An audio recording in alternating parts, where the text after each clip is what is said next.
Oh,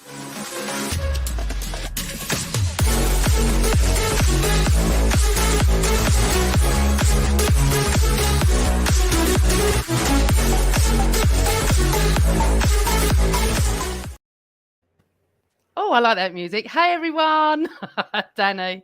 Hey, everyone. Welcome back to the Always Arsenal show. You're putting me off, Danny, sweet man. I'm going to have a go at you. Thank you for all joining us tonight. And after the beautiful weather the whole of England have had, I'm glad to see my two guests are safe and well. So let's welcome them. First up, Danny. My lovely Danny from the Bergkamp Wonderland pod, see what I mean? Who is like another brother from a podcast mother. As for those that don't know, when I was asked to be on a girls' podcast, Danny was on the boys' side and I was on the girls' side. And that we were just working out was about 9 years ago. Yep. Isn't it, Dan? So welcome to the show, my lovely. Thank you for inviting me. It's very nice. I've had lots of chicken. I've had half a bag of Doritos and a bottle of Lucozade. I'm ready to go. You're ready, aren't you? Okay, next up is Melvyn. Lovely Melvyn. Melvyn is probably another uncle from a grandmother. And Melvyn, come on, tell everyone what pods you're on, because I don't know how many you do. I'm on mainly over and over and over again with Richard. I'm on Ryan, Mr. Arsenal 89. And also from Dale Square to Where. And I've been on a few quizzes with this gentleman below me on the screen. Oh, if you do quizzes with Danny, there's no way you'd win because he just knows everything about Arsenal. No pressure, Dan, but I know what you like. It's like a podcast round table tonight. It's like we're all podcast people. It's so cool. Right, first things first. Last week I did a post-game show, my first ever as a host against Wolves, and I need to apologise and retract something I said. So, Martinelli and the 2 yellow cards. Albert was on with me, and I said to Albert, I thought the 2 yellow cards were correct. But as you know, it's like a manager coming off the pitch and verbalising the adrenaline. I'd just come off watching a game where we'd scored a goal and we won 3 points. That was really important. After I came off the pod and I read some comments and then I read the laws and everything, I do actually think the referee was completely wrong. He should have booked Martinelli, stopped the game, because one of the things that I did really realise was he may not have made that second foul if he'd known he was going to get booked for the first one. So it was unfair. So I'm retracting what I'm saying. Right, everyone. Tomorrow, we've got Brentford. We haven't got Martinelli, obviously, because of the 2 yellow cards. Melvyn, who would you go with up front instead of Martinelli? I would just swap or take Martinelli. Obviously, can't play and put Smith Rowe there. I think he plays well on the wide on the left. I don't think it's a difficult choice, really. It's not like we were, say, 6 months ago, 9 months ago. Oh, my God, what are we going to do? We don't know who's our centre forward. We don't know what this is. There's so many different variations. I mean, let's face it, we can probably pick the team tonight. Probably get it 99%, can't we, really? We couldn't have done that 6 months ago. We wouldn't even got that 3 right. So I'm very happy that we're in this situation. And obviously, if Tom is fit, you've got to put him right. As well as Cedric did play the other day, you want Tommy in the team, don't you? It gives us so much more. Well, he does. And it's great news about Tommy because it does seem, fingers crossed, that he may play a part tomorrow. Yeah. Danny, okay, so I'm going to ask you two about the yellow cards. What did you think straight away? Was you like me, or did you think that's out of order? I thought it was a mistake. And then I thought, well, the first one was because you could see that he'd shoved the bloke who was about to take the run in take the throw in because he wanted to quickly run back because he does do a lot of covering at left back and left wing and all along that place. And he was trying to slow play down so that he could get back into position because he could see it was going to be a quick throw. His teammate was going to get the ball and he'd be halfway down the pitch before Martinelli would be ready. And so he gave him a little shove and then went running after him. And so maybe give him a warning for that shove. It wasn't violent. It wasn't anything else. It was just him playing the game because the bloke took a quick throw-in, which was an illegal throw-in, apparently, according to people who understand the rules. Asked Hector Bellerin, and he said, yeah, it's an illegal throw-in because he knows all about those. And then he ran. The stupid thing was that when he ran down there, he caught the bloke And he could have overtaken him, got in front of him, and said, "No, you're not going any further. I'm going to put a stop in." But he didn't. He grabbed hold of him, or shoved him, or pulled him over, or whatever that he did. And you're thinking that's something you learn as with age and experience as a player, not to do that. So, although possibly both incidents were yellow card incidents, which equals a red card, the referee, it's never happened in Premier League football before. And Keith Hackett was saying that he should have either given him a warning for one and a yellow for the other, but he obviously wanted to send him off because he didn't. That's the kind of referee he is. You've got referees like that are all about themselves. They want to be in the limelight. Yeah. They want to be making the controversial decisions, and they get away with it. And he's got away with it again. It does seem a bit like that, doesn't it? And what's all this nonsense with Wolves telling us off for celebrating? When is it illegal to celebrate a hard-fought win with 10 men? Playing the game, aren't they? The social media game where their Twitter account was having a bit of a dig. I thought there's no need for it. Historically, Arsenal fans and Wolves fans have always got on. I quite like Wolves. I'm glad that they play nice football, and I'm glad they're staying up. Well, someone who is celebrating, Tracy, who I've just put on the screen, it's her birthday tonight, but it's not tonight for her because she's in Australia. So she's up watching us on her birthday. I think it must be 4 o'clock in the morning, Trace? Anyway, happy birthday, darling. Thank you so much for all your support on Twitter and on the podcast. And she's a great Gooner girl. So happy birthday, Tracy. Happy birthday. Evening to everybody in the chat room as well. It's so lovely to have these two with me. And now we're gonna ask you for some questions as well. But let's just chat about a couple of things. We've got, is it 3 games in hand on United? I shall have a quick look. Have a quick look, Dan. We've played 22, and they've played 25. 3 games. So I'm the sort of girl, and I did tweet about this, that I'm a more points on the scoreboard, games in hand, not sort of girl. It's nice to have, but as we've seen what Tottenham did, they didn't take any advantage of it, did they, Melvyn? No, they didn't, but we're not Tottenham, thank God. No, I think, listen, the way we're playing, we will get points. May not get 4 points, but the next few games are not that difficult. And if we continue with the momentum we've got, I see no reason. Yes, of course, I'd rather 3 points than have to play for them, but we'll have to play these games. And if we're good enough, we get the points. And if we're not, we won't. So let's just take every game. We've got 16 more games. Keep it all going. Be consistent. And don't worry about the other teams. Even if whatever points we're behind, say we're 6 points behind, it's irrelevant. If we play our own game, play well, we'll overtake these teams because they will be dropping points as well. But Melvyn, we are having a problem scoring goals. We can't deny that. And as much as I am massively behind Arteta, we cannot deny that. So what makes you think that these games coming up are easy? This is the Arsenal, Melvyn. You know. I know. That Brentford are coming to us tomorrow in such poor form. They're going to turn into like Barcelona tomorrow. I remember the first game of the season.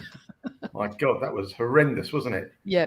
Friday night, sitting, getting ready for it, absolutely wonderful, and it just went horribly wrong. I mean, I think we lasted 2 minutes before me and my son went, this ain't right. Something's not right here. No, listen, you've got to be confident. We've pulled performances out the bag that we didn't think we would do this year. I think we'd do it again. Yes, we can't score goals. But at the moment, we're in this position, so we must be scoring some goals. We need to score a lot more. I agree, because we cannot afford to let goals in with our attack. That's the big problem. But you never know. I think that when Martinelli comes back, I'd love to see him go in the middle because I think he's the guy to do it. We can have a chat about Lacazette another time, but I think he's the guy that will actually make the runs in the box. Because you look at Odegaard, for example, people are not sure about him. But he hasn't got anyone to give it to in the box. When he gets the ball outside the box, all he can give it to is wide to Saka because no one's running in the box. If we have someone that running at space in the box or making space, I think we'll be all right. But I'm confident. I really am. Sorry, Melvyn, why do you think people aren't happy with Odegaard? I hear the opposite, actually. I think obviously some maybe are not, but I hear the opposite, that they think he is talented and he is doing well. He is talented. He's very talented. But I think they're worried. The people I speak to, some of them, not all of them, some of them are saying that final ball into the box doesn't happen with him. They're saying all the lovely work before it. His one touch is very good. He's not that strong on the ball either, in all fairness. He gets knocked off the ball for my liking a bit too much. I like him, but if you're going to be critical, that's what I would be critical with him. And also, I'm not blaming him for not putting the ball in the box and getting it in, because he's got no one to give it to. I think he links up with Saka very, very well, and he's got some lovely touches, but he just doesn't do enough. And I'm hoping it's just because he's got no one to give it to in the box, rather than he just can't do it. I think he can do it, and he just doesn't got anyone to give it to. Dan, do you agree with that? Yeah, I think his future could well be as a more of a Thierry Henry style player, where he's not necessarily being the main striker, but he will be the one scoring the goals, coming in from the left hand side when he can come in from the right hand side as well. So I think Melvyn's quite right. But at times like this, we know Lacazette can't do the 8, the 10, and the holding attacking midfielder role. He can't do all of those jobs and then sprint up and then try and score goals. So I'd like to see him play in that position sooner rather than later, because Eddie isn't the man to score a goal. He hasn't scored a Premier League goal for us all season, not played that many games, but he's shown his level is in the league, is in League Cup and European games and FA Cup against lesser opposition. I don't think in his lifetime he's ever going to do well against any of the top 6 teams in the Premier League, sadly. Okay, so Graham's got a question for us. Hi, Graham. Thank you so much for being in the chat room and asking. Good to have Danny and Melvyn on, Amanda. I agree. Do the boys think referees referee Arsenal differently to other clubs? Dan, you sort of said about the referee with Martinelli, didn't you? That you felt like he wanted to be in the limelight. So do you agree with what Graham said? Or... Oh, yeah, they definitely do. You look at, I think there's only one of the Premier League referees who isn't from the north. And like there was one where I was talking to, I think it was Josh on my pod, where he was saying that one of the referees grew up 1 mile away from Manchester, but didn't support Manchester United, from Man United's ground, grew up for that far away, and said he didn't support them. He supported Altrincham or some Nantwich or something like that. Yeah, there is far too much bias, and even now we've seen that Gary Neville and them lot have come out and said that the 50th game at Old Trafford, they just knew how to manipulate the referee. We've seen it ever since the Premier League has started. Most of the referees are from the north. Or the Midlands, and that's the teams they support, and we don't get the rub of the green regularly, and they don't like us, and it's almost like they like to see us complain when they treat us unfairly. But it didn't used to matter because we were so good. Do you think Xhaka is treated unfairly? A lot of Arsenal fans do. Do you think often you see fouls, and often I tweet if that was Xhaka. I do feel I'm not really a conspiracy theorist with referees, but I do feel at the moment now, Xhaka does get targeted. Do you agree or not? It reminds me a little bit of Vinnie Jones back in the day when Vinnie Jones used to get booked for absolutely everything. You can sum up Xhaka's luck with referees, where he made that tackle right in front of the manager's box, the area, and he took someone out. It wasn't really maybe a yellow card. It was early on in the game, I think, and he got a straight red for it. And then you just think, Man City. I can't remember who it was. It's last season or the season before.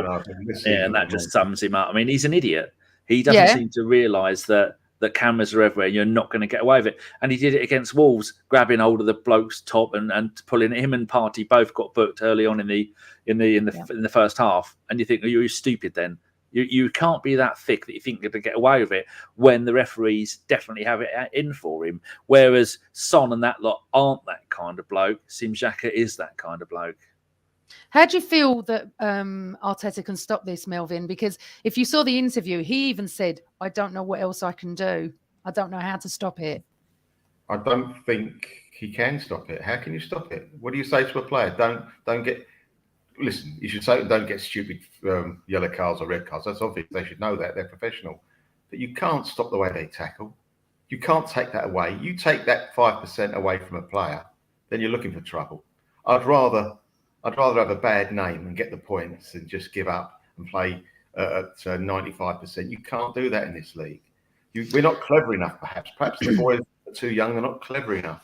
But we don't get the rub of the green. I mean, sometimes you think that the referee can't wait if there's a foul to take that yellow card out with us. Whereas other teams, you think he's looking for an excuse not to give the yellow card. You really do think that. And every time you're knocking your head against a brick wall, you're saying, well, I know I'm biased. Of course I'm biased. We're all biased as football fans from all clubs. If you think, no, I know I'm biased, but this ain't right. Come on. And to go back to the Wolves game, I think with that double yellow card, I think he wanted to do that, the ref, because now he knows he's in the Guinness Book of Records. So I think his job done as far as he's concerned. But do you know what, though? Isn't it just? If it's going to happen, it's against the Arsenal. Anything is so mental, isn't it, at the moment? Thanks for your question, Graham.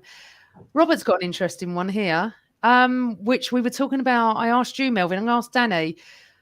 Robert Stevens, I honestly think Pepe should go up front for tomorrow's game. He adds another dimension through the middle. Danny? No.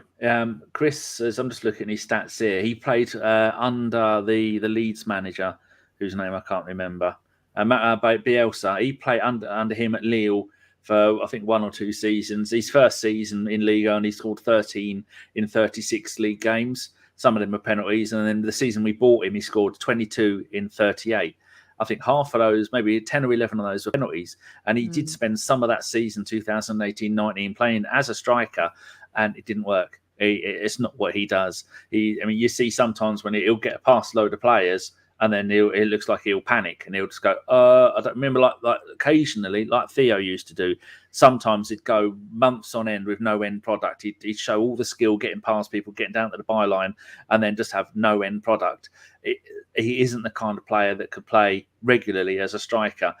I'd have him come on rather than Pepe, but rather than Nketiah as play as a striker, because he's got pace. And something you hate as a defender is someone who's going to run at you with the ball, tricky feet, and going to get past you. What he does after he gets past you, that's the bit that is the problem.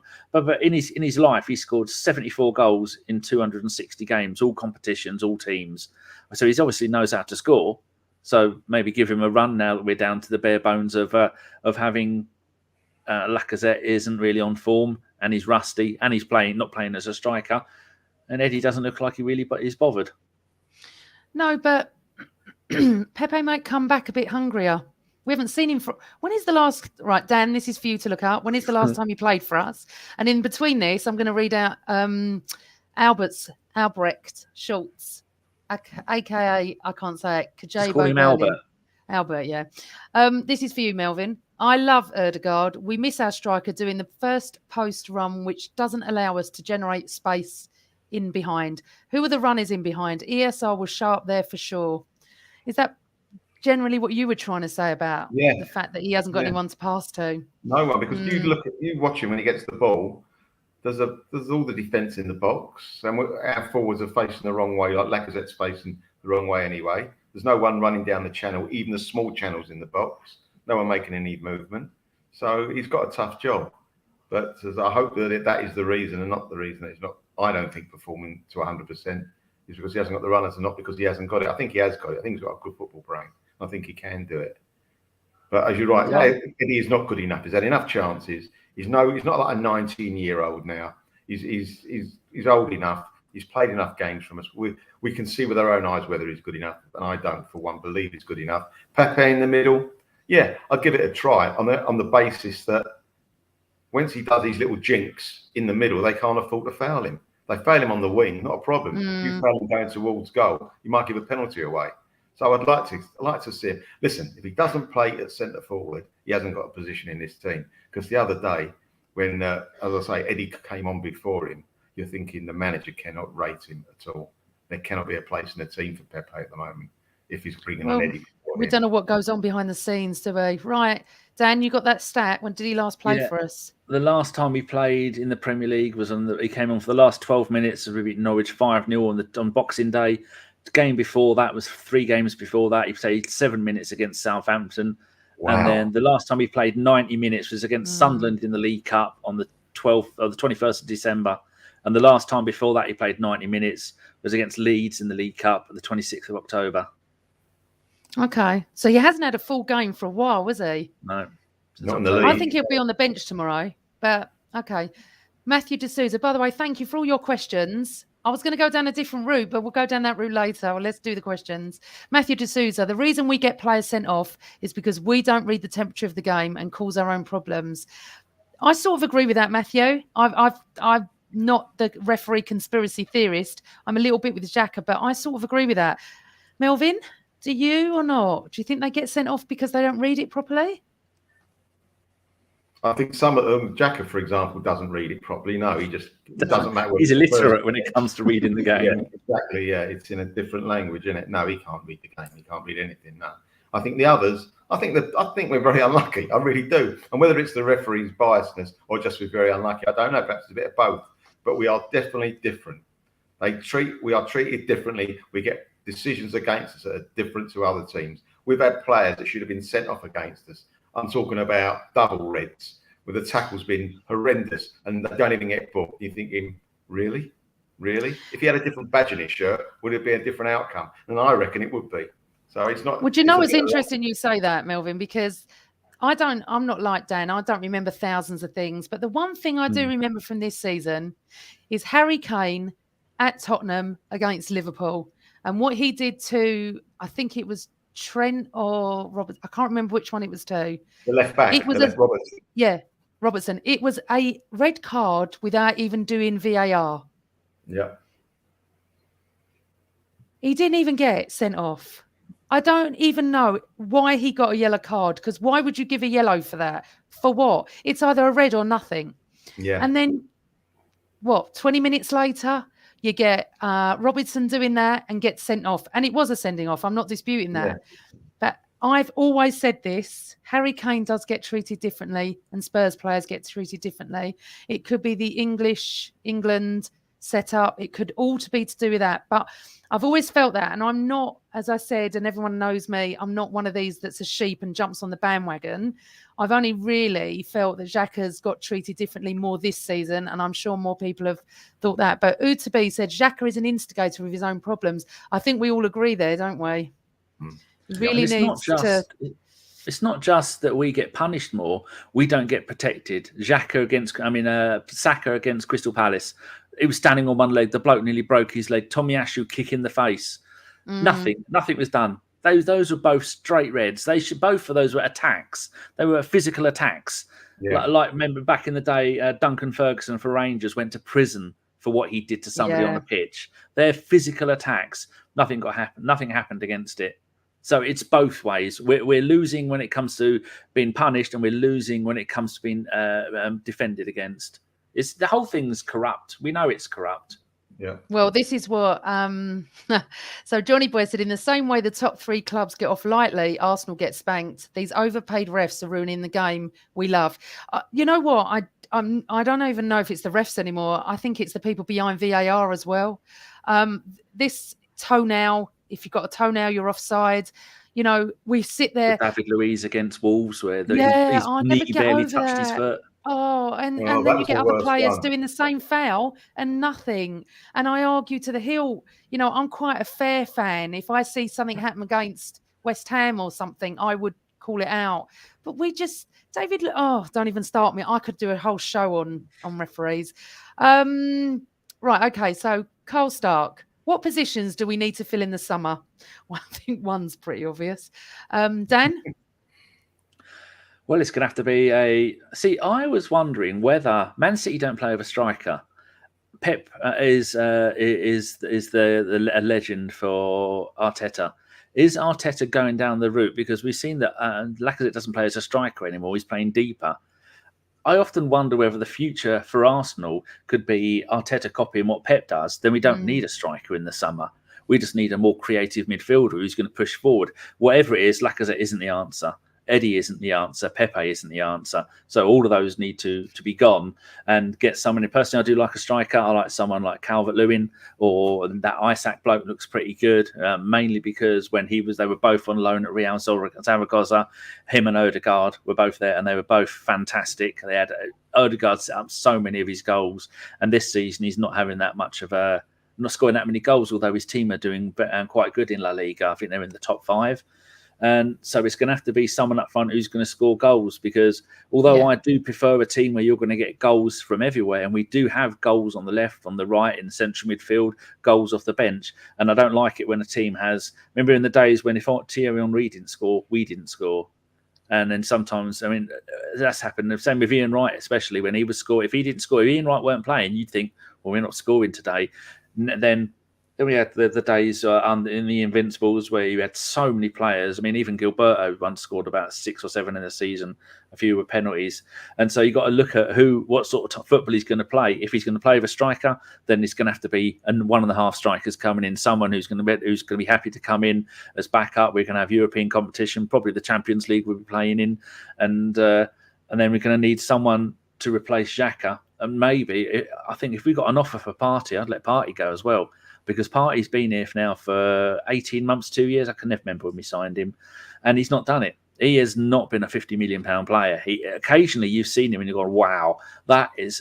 when he's on the right side of midfield and he does a lofted ball all the way over onto the left wing to pinpoint to the foot of the person running onto it, you think, well, if you can do that now, why can't you do that game in, game out? It just doesn't look like he likes to be here. I mean, you're not going to come from Madrid to come play in North London and go, well, the weather's lovely. I like the fact that I can't go out without getting robbed, beaten up, and my house burgled. So right, okay. I mean, I wouldn't want to live in London. I'd rather live in Madrid. I'm in disagreement about Partey. I think it's exactly what I need, and I think he's going to shine this hopefully next coming season, Dan. I do. Well, if he gets a decent someone next to him, he's going to be able to play more than a couple of games in a row without getting sent off. Yeah, and isn't going to. Yeah. So that's. I mean, who do you think? Is there anyone you want? I actually was going to talk about Lacazette because I've always been a big fan of his because I think he does a lot of work off the ball. Yes, but we do need someone to put the ball in the back of the net. I would give Lacazette a year's extension on his contract to have him there, Dan. As long as but if it's detrimental to going out in the summer and buying someone, then no, he'll have to go. But I think we had Alan Smith on the show about 3-4 weeks ago, and we were talking about this, and I just kept saying to him, we just need someone to put the ball in the back of the net. That's it. That's all we need. The defence is doing well. I'm happy with the goalkeeper.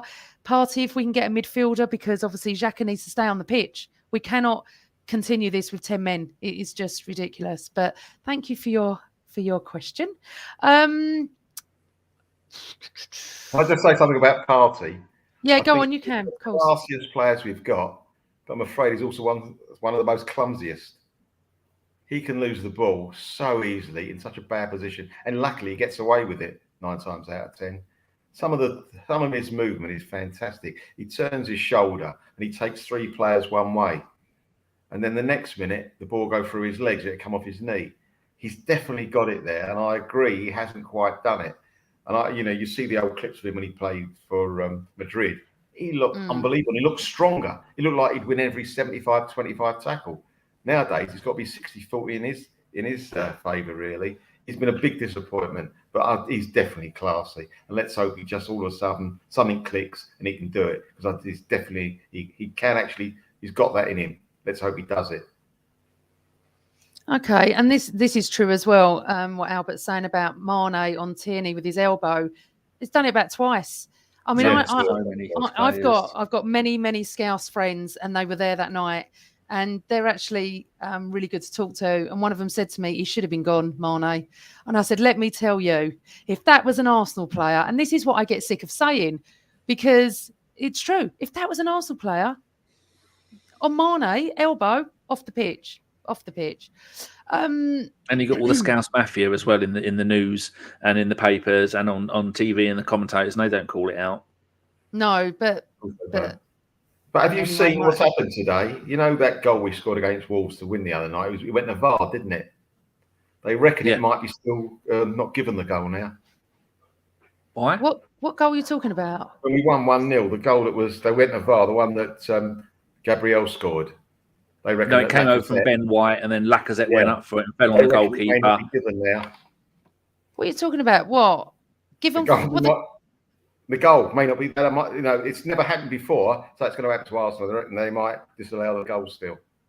I'm pulling your leg. I'm just saying how biased. Oh, Melvyn, I'm sitting here thinking, what are you going on about? The game's over a week ago. We've got 3 points. Arsenal. Oh my God, do not do that. Exactly. Melvyn, because some of my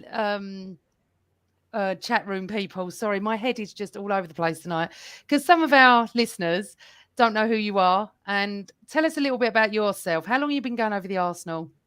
Well, the first time I went to Arsenal, 31st of March this year will be my 60th year going to the Arsenal. Wow. Like my dad. My first, 60th. Yeah, 60. Yeah, I went when I was 7. I went when I was 7.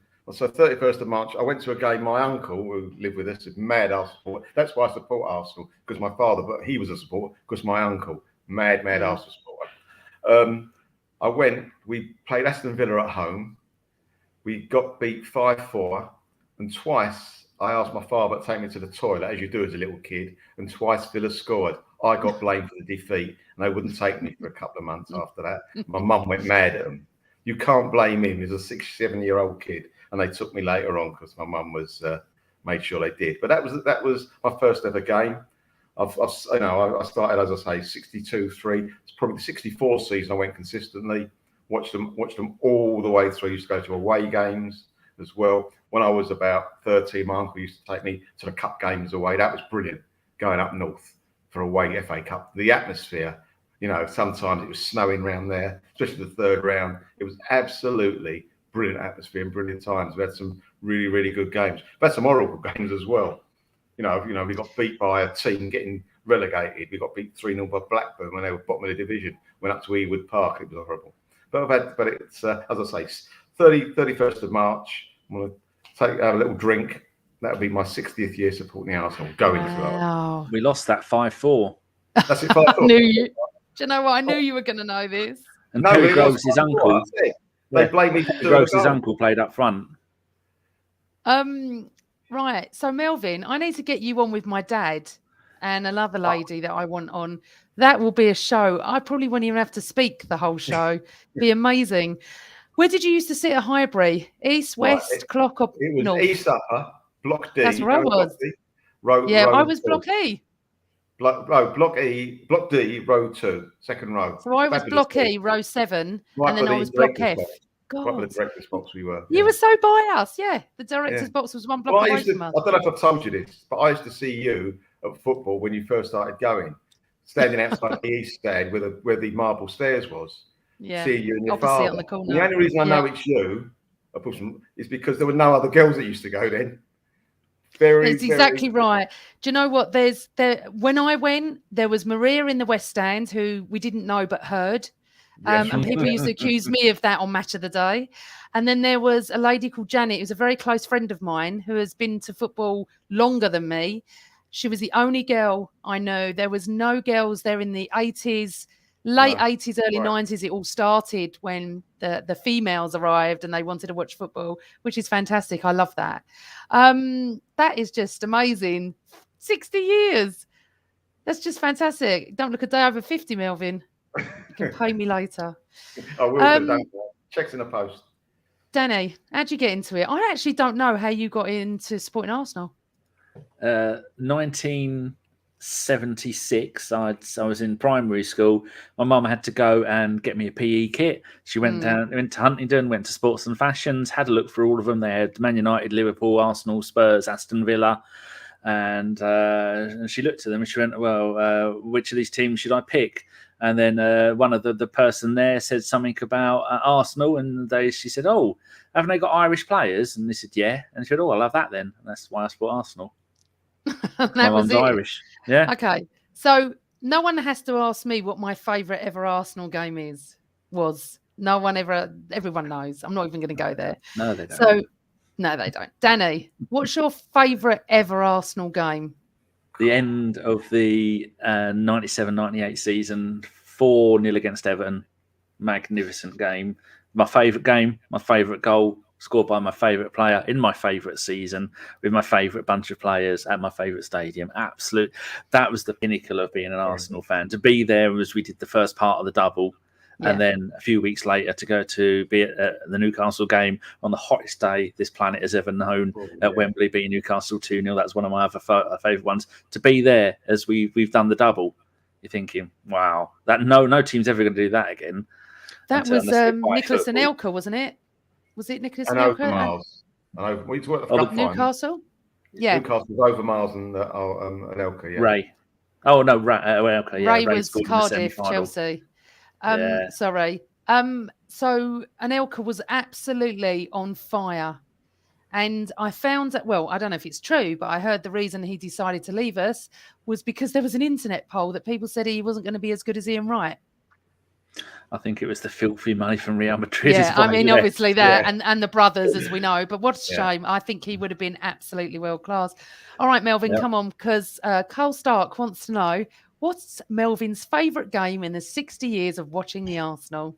Been so many, but one that the most nervous I've been at a game is away to Spurs when we beat them 1-0 to win the league in '71. The atmosphere was unreal. Absolutely unreal. Listen, evening games, you're going to get a better atmosphere anyway. Spurs were third in the league. We were second stroke first in the league. And it was the last game of the season. And they didn't actually want us to win the league, funnily enough, Spurs. And they threw everything at us that game. And they were a decent team. And is that the double in '71? Is that what you're talking about? So my dad was there as well. Okay. Oh, it's amazing. Absolutely amazing. You must have been about 10 then, Melvyn. That's a good memory. God. No, I tell you what, I must have been 15, 16 I was then. I bunked off school. This isn't going live, is it? Obviously, no good. Yeah. I bunked off school. I went around to my mate's house, who I still speak to, because we were leaving early to go to the game, because we didn't have any tickets. There was no tickets for standing, though we managed to get a seat.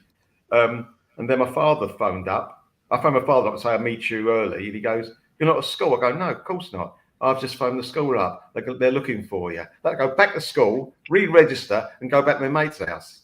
And luckily, we managed to get in just. I love all these old stories. Okay, so what's your favourite player then? Can you name one? Or actually, give me your 3 favourite players from Highbury, Emirates now. Yeah, I'm going to ask both of you. So right, go on, you go first. And you can answer this, Amanda. I'd like to hear yours as well. Okay, cool. It'd be very hard to do 3, but I'm going to have to do it 3. Melvyn, come on, 3 favourite players. I'm going different eras here. For the old, when I first started watching football, Joe Baker, centre forward. Yeah, I've heard of him. Brilliant player. Bit later on, there's so many later on, it's got to be Liam Brady for me. He was just different class. And also, recently at the Emirates, take out the Invincibles, because I could have all of them, the whole team, if you like. So let's take that aside. I loved watching Kleb play. For me, he was a bit of a magician, Alex Kleb. I couldn't stand him. Danny?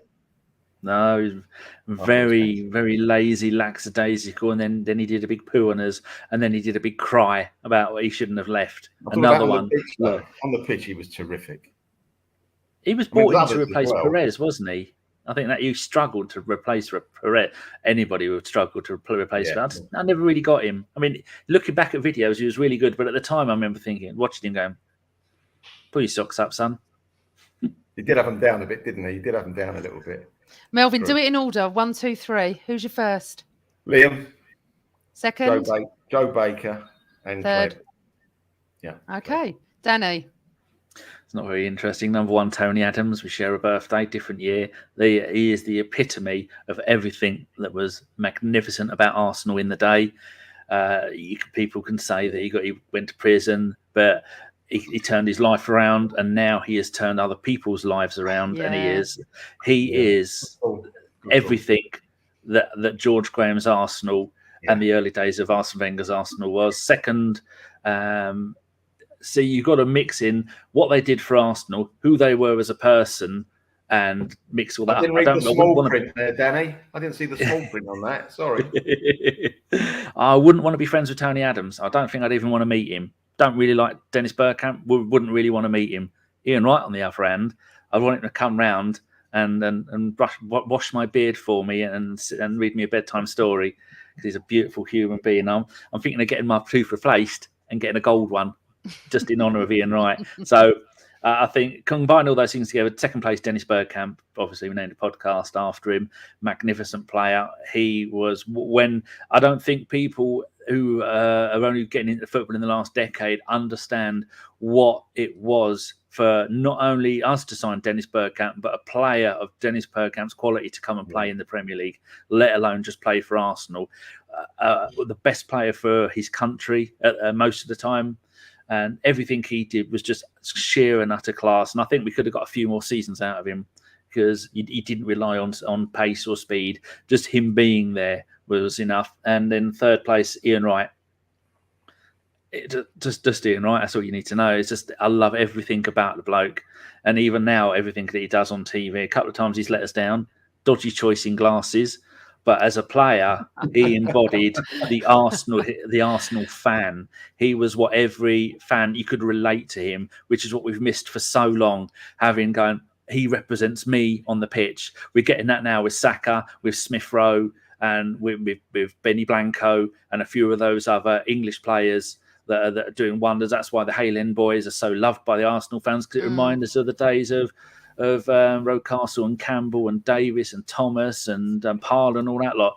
That we can see ourselves in them. So that's why my top three, and Henry wouldn't even be my top 10 because he did a big poo on us and left for the bright lights of Barcelona. And Barcelona used him like a cheap tart and then got rid of him after they'd used him. And then he went, "Oh, but I've always been an Arsenal fan." No, you haven't, son. Jog on. Amanda, what's yours? Oh, I can't do 3. I've got 4. I'm really struggling. I can't. So 2 are the same as you, Danny. Okay. Well, actually 3 are the same as you. But I actually 5. But I have to add in Vieira and Perez.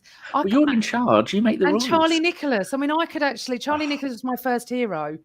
He was the first sort of superstar. I was like in awe. But that's when I started properly going. Well, not him, but properly going late early 80s. But then when George came in and brought Charlie Nicholas was there before George, wasn't he? Yeah. And then George got rid. Yeah. He came in 84, I think. Charlie Nicholas was I was a young girl growing up. I hold my hands up. I did fancy him as well. So did I. And I was so gutted, Dan. My friend met him and had a cheeky little kiss on the cheek, and she's a Spurs fan, and I was absolutely fuming about it. I'll never forget that. Whereas if I ever saw a Tottenham player out, never. Anyway. Especially if it's Teddy Sheringham. No, oh my God, don't even get me started. I did see him once. Yes. Anyway, so Tony Adams, Ian Wright, Charlie Nicholas, Patrick Vieira, Dennis Bergkamp, Robert Perez, Overmars. I mean, seriously, I can't do 3. But if I had to, it'd be Wrighty and Adams. Bergkamp, Vieira. I just don't know. But we were, as older Arsenal fans, the luckiest people to see those sort of players grace the Highbury pitch. Because we are not seeing the same standard today. We are just not. Okay. So I always appreciate and think back to, and as much as you don't maybe like Henry, Dan, you can't. He was phenomenal for us. Oh, for us, what he did at Arsenal, from the moment the day he left Arsenal, he was dead to me. Everything he did before that, probably our best player. Right up there for the best player ever. Cole's laughing at you. Yeah, I am doing my 100 players. I could keep going. I hate him, Cole. So we're sort of seasoned Gooners, or is it legacy Gooners we're called, or something? I don't know. That's what the club called us, legacy Gooners. Legacy Gooners. But or legacy fans. But it's interesting because I'm now going to ask you, and then we'll move on from this. But I want to know your worst ever game. You don't have to be there. Arsenal, your worst ever game. Melvyn? Right, I think it's the semi-final when Bergkamp missed the penalty against Man United. Changed everything. Oh, I was distraught. What, Ryan Giggs? Yeah. Oh. That to me was heartbreaking. Yeah, it was. It was like you felt I felt numb after that game. So close yet so far. I don't think we actually played very well that night. It was the replay, wasn't it? I went to the first one, didn't go to the second. And I was just, after that game, I was just numb. I'm thinking, no, did that really happen? Did we really miss a penalty with a couple of minutes to go and then get beat? And they had 10 men, remember? I think King got set off. So, no, do you know, I remember, Melvyn, where I stood opposite the marble halls on the corner with everybody. My dad knew a journalist at the time. I can't remember his name. And I remember saying to him in February, and my dad will back this up, I said, United will win the treble. And he looked at me and he went, young lady, no, they won't. Quite patronising, obviously. And I said, they'll win the treble. And from that moment on, when Bergkamp missed, they wouldn't have won the treble. That's what I'm saying. We would have won the double probably. But, football, innit? In a blink of an eye, it can all change. So that's your worst game. I'm just going to tell you mine before we go to Danny's. There's been many. There has been so many. I can't even begin. But the one game that ever made me cry, and I've only cried once, was David Seaman, Paul Gascoigne, semi-final, 92-1. Danny, tell me, because you're going to know. 91 when we won the league. That would have made the double, wouldn't it, Danny? We would have won the double. We won that cup. Seaman slips, Gascoigne scores from a free kick, and I was absolutely in tears. I couldn't speak, and I've never cried like that.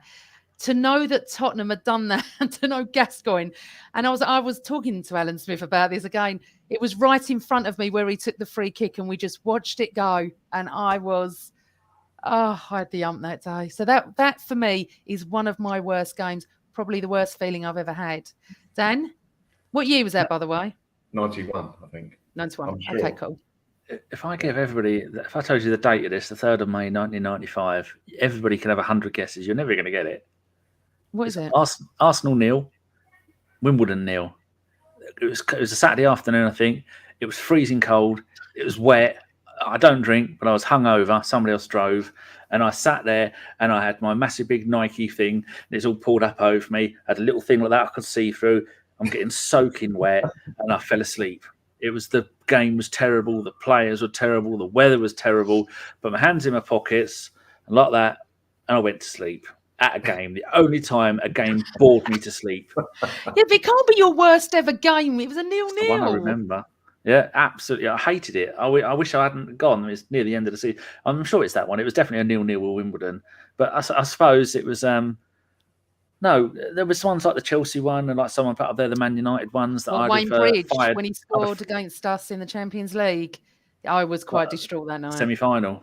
There's been some, but those games we played well. There's been quite a few games where we've done well or we scored goals, but that one just grinds me because absolutely. And it took me 2 hours to get there, 2 hours to get home. I had to sit in the car for an hour after with the heaters on, trying to just defrost myself. It was absolutely horrendous. But the other games that we've lost, at least we've done something in, and we were going places. And I think this was during the Cup Winners' Cup run, and so. I think we may have won it just a few weeks before it, so we weren't even playing our best 11. But it just grates me. Hated it. I can't even talk about it anymore. Well, Stefano says, don't get me started on the Villa Park game. I think everyone feels like that. But the one thing as well, my first ever and only, bizarrely, European game I ever went to, and I've ever been to, is the Champions League final in 2006. In away European game. Sorry. Me too. That's the only away one I've ever done. Isn't it funny? It's the only... Oh, is it, Dan? Yeah. I'll tell you, podcast brother from another mother. The only game I've ever been to, Dan, abroad, it was incredible. I loved being in Paris. I loved it all. It was raining a bit, but when we got that in storm now, on the way back, good God. Oh, I was in a plane. Open. Did you? Oh, yes. Yeah, drove. the rain. I remember that. Mad. And I never forget sitting in the Arsenal end and all, I don't say anything, but all these chefs walked in dressed as chefs. And I swear 15 to 20 were dressed as chefs who went down past me and down the bottom. And me being the inquisitive person I am, I kept saying to everyone, why are they in fancy dress? Is that what you do at European League Cup League finals? I went all the way down and I said, excuse me, why are you all dressed as chefs? And they said lasagna gate. And I honestly, I laughed. I was just about to say a rude word there. I laughed my head off because I couldn't believe that they would do that. It's just so funny. Football humour is funny. Okay, so I can see many people's games as well.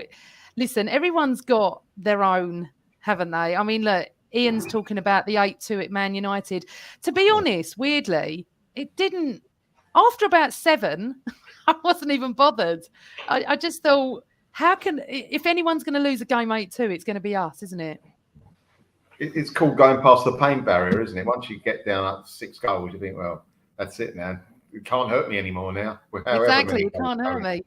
Melvyn, Jim Eves, Swindon Town League Cup final, which is what I thought you were going to say. No, I went to that. Worst game. Well, but certain. I mean, that was shocking. But the one that I actually cried at was the year I think before that when we played Leeds United in the League Cup final. They beat us 1-0. They scored after about 25 minutes, I think. from a dodgy corner. And the rest of the game, they had 65 minutes of pure wasting time. When I say wasting time, they had a deck chair on the centre spot.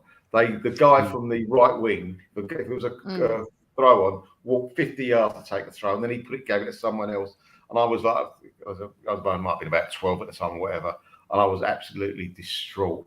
Football had finished as far as I'm concerned. It was cheating. I've never seen cheating like that before, ever. And Dirty Leeds. That was Leeds. It was just horrible, absolutely horrible. I think that was the first final I went to for Arsenal. Yeah, was it? Yeah, it was. That was 68, I think. So I was about 13. Yeah. There are so many games though that we could talk about that have made us upset, and it's true actually.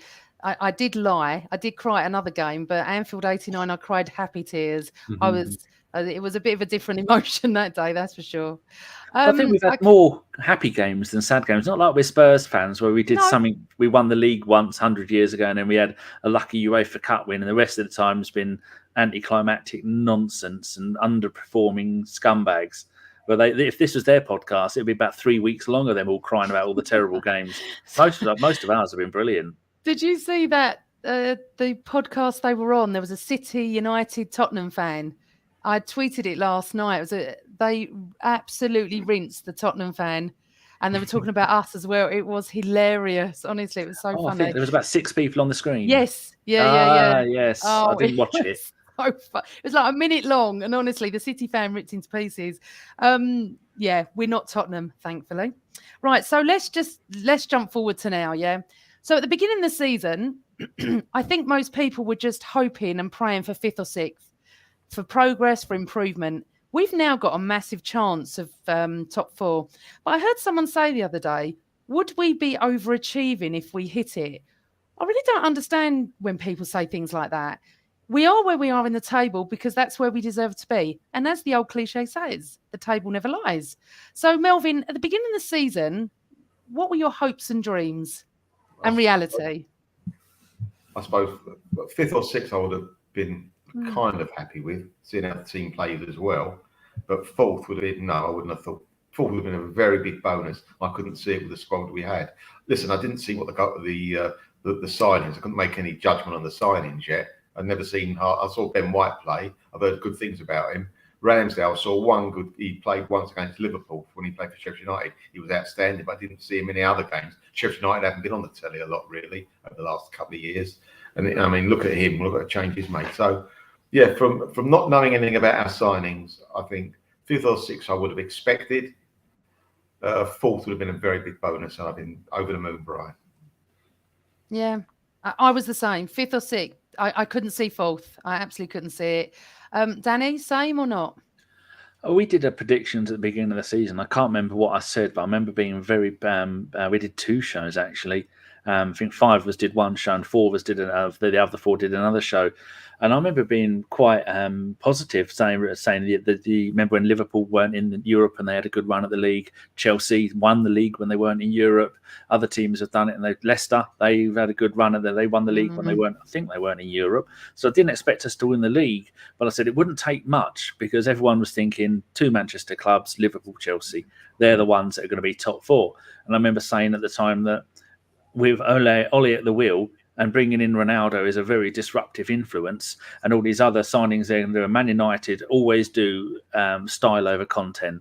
They'd much rather get the players, the big name players, don't care whether they're going to fit in or not. Are we going to pay 80 million for him? We're going to Rafael Varane in. I mean, why would you need him? We've got Cavani and all these other players, all these decent strikers. They got all the names, but not necessarily a decent team. And I think I said we could make 4th. There's a chance we could make 4th place. But I also might have said that it's like when you're going on a diet, you don't want to lose 10 stone in the first year. You've got to go by progression. So to Arsenal to get back to being good, we need to go out from nothing, Europa League, Cup, maybe a year or 2 in that, build up more, then get to the Champions League. By us getting straight from nothing back into the Champions League, would it be a step too far for some of these players? Because a lot of them have never played European football. A lot of them have only been at the club for a year. But the more that we go on and the more I see how brilliant everyone is, I think, yeah, if we do get 4th, it could work. Not that we're going to win the Champions League, but we are such a strong defensive unit when everybody's fit and everyone's on their game. We're just a couple of players away from being probably the best Arsenal side that we've seen since maybe after the Champions League final. That kind of era where we've got so many decent players. Because remember, we had Almunia for so long and all these other rubbish players. But now we've got such a strong spine if we can get a decent striker. Yeah, definitely. So Utabi said, remember this, third this year, you watch. Well, if we win all our games and we start scoring... Our games in hand are away at Chelsea, away at Spurs and home to Liverpool. Well, do you know what, Dan? I was just going to mention that because the game for Liverpool, we're playing 3 games in 6 days, but a lot of teams are, you know, and we're not in the Liverpool Europe. Date yet? Yes, you've been asleep, darling. It's revised March, Thursday night, 16th. Yeah. So that's been revised, and obviously we've got to wait for Tottenham to be revised. So we've got Leicester on the 13th. We've got at home Liverpool 16th, Villa 19th, and then no games for 13 days. It's mad, isn't it? There we go. March the 16th at 8:15. Thank you, GB. So we're all sort of similar, aren't we? But if we don't get top 4, would you be really disappointed where we are at the moment at the end of the season? I mean, obviously we'd be disappointed because we're desperate for Champions League. But Dan, do you think that you would feel disappointed? Do you think? Let me ask you a question. Do you think we're going to do it? Where do you think we're going to end up? I'm going to go 4th. I'm just looking at Liverpool's fixtures. 4 days before they play us, they're away at Brighton. 4 days after they play us, they're at home to Man United. So they've got some tough fixtures along that time as well, with the Inter Milan game coming before the Brighton one 4 days before that. So they're going to be they're fighting on so many fronts. I think 4th place, we can do it. We've only got 16 games to do. All these other teams, they've got League Cup final, they've got FA Cup games, they've got Champions League games. And then you've got those players. Some of their best players have been away on the AFCON, and that's going to. When I think Mane played 6 or 7 games in the space of 3 weeks, that's gonna, and so did Salah. So that's gonna end up causing problems because they've played so many games without much of a break. But I think we can definitely do 3rd. I mean, definitely do 4th if we're lucky and we keep on a decent run. I mean, we were so lucky against Wolves. That was such an important win to go to a team that have only conceded 8 goals at home in the Premier League, to go there and to get that 1-0 win down to 10 men. That's a masterstroke. And bringing on Big Bob Holding like he did, he's not getting enough credit for that. That was a masterstroke. Yeah. And now we're going to go and play Brentford, who have got 1 point out of the last 6 games in the bottom of the form league table, and we're second with 13 points. Yes, Dan, but it's Arsenal, isn't it? Melvyn? It's modern Arsenal. It's Arteta's Arsenal. Got to trust the process, Amanda. I trust the princess process. Melvyn, what do you reckon? Do you think we can do it? I think we can, but the biggest word in the English language is if. We have our best 12 are very good. Anything below that is not so good. So if we get any injuries, we'd be struggling. If we get a clear bill of health and those stupid sending-offs or bent sending-offs, I think we can do it. And we score some goals as well. Of course, yeah. Stephanie Goldstein, my sister from another mother. I want top 4. I'm ready to hear that famous music again on my Tuesdays, Wednesdays. Oh my God, that music's it's lovely. We do miss Champions League, don't we? And we miss what it brings as well, and the players that could join us. And let's just hope we do get it. We've got Brentford tomorrow. Me, Melvyn, will be sitting in the pouring rain tomorrow, apparently. Great. It's just going to be one of the... I can't cope with another game like Burnley because I went to that on my own. Oh, no, don't. That was oh, my life. I was just sitting there thinking, what am I doing? It was like that, wasn't it? So let's just do predictions. That wasn't football. That wasn't football. They didn't come to play football, Burnley. No, I know. Horrible. Can we have some predictions for tomorrow, please? Melvyn. Yep. 2-0 to the Arsenal. 2-0. Who's scoring? Oh, don't ask me the hard ones, will you? You never know. You might get it right. I might see you at half time. I'm going to go for Saka, and I'm going to go for Smith Rowe. Okay, Dan, what do you think tomorrow? I'm going to go 4-0. They've conceded 14 goals in their last 6 Premier League games. They are the absolute worst team in the league. We're going to smash them. Lacazette is going to get a brace. and then maybe Saka and Smith Rowe are going to score a couple. It's going to be a good game because they've almost avoided relegation in their first season, and we've seen so many teams they do that in the Premier League, avoid relegation, and then they've got their sandals on, they've got their toes in the beach, and they're ordering a margarita. So we're going to go there. They're going to teach them a lesson. I mean, 6 games ago they played Southampton, who aren't a great team, and Southampton smashed them 4-1 at home, and then Liverpool beat them 3-0 away, and Man United, they lost 3-1 at home to Man United, and we're better than Man United. So I'll go 4-0. Do you know what's interesting? Today, I thought we were going to go for a brace because we're not in that form of scoring many goals, are we? But I had a feeling today, and I was actually thinking 4-1, Dan. That's what I'm going for, 4-1. But I'd like to just mention Mikey 1. Arsenal fans happy with 5th or 6th and would be over the moon with 4th. No wonder this club is in the gutter. We're talking about this season, Mikey. We're talking about trying to improve and progress with what we have. Do you two have a comment about what Mikey says? Well, thank you for your comment, Mikey, anyway. Yeah, I don't agree because from where we were a couple of years ago, who would have thought we'd have a chance to be 4th? This is a very, very young team. And as you say, we will progress with this team. We can keep the team together for 4 or 5 years now, and that will help everybody. No, I don't think we're in the gutter. You've got to be realistic. Who's in our division? You've got Manchester City, which is a country. You're against a country. You're against the Liverpool, who've got a fantastic manager, and they get it right. You're against Man United, just spend money. I know we should be betting them anyway, but we're lucky that Spurs aren't playing well. And you've got Chelsea, again, who's got more money than we'd ever have. So you've got to see who we're against. It's not like the old days where we had to just beat, for example, Man United on a one-to-one basis. It's not a level playing field. We can't complain because that's where we are. We've got an owner with money, and he has spent money, but he's not in the same league as the countries, if you like. So you've got to be realistic. Does he really think we'll just win the league this year or next year? Come on, we're not that good. We've got to be realistic. We're not in the gutter. We've got to be realistic. It's not saying we're happy with that. We'd be happier with that. But we want to progress. We want to win the league. We want to win the treble. It's not about that. It's just that you have to be, as you said, realistic. Right. So we've done our predictions. I'd like to thank everyone in the chat room. Thank you so much for your questions. Please press like if you liked us. Please press subscribe so I still have another show to do next week. My boss doesn't sack me if I don't get enough likes. But just before we go, I would really, really love to do a shout out for a special young man called Jack, who's 18 and lives in New Hampshire. Jack has autism and he's non-verbal as well, but he absolutely loves the Arsenal. He also watches this podcast. So I really want to say a big hello to Jack. And I love the fact that his dad, who is on Twitter, so please go and follow him, is at @NH_Gooner. Massive Arsenal fan, even drives in New Hampshire a red Jeep with the Arsenal number plates.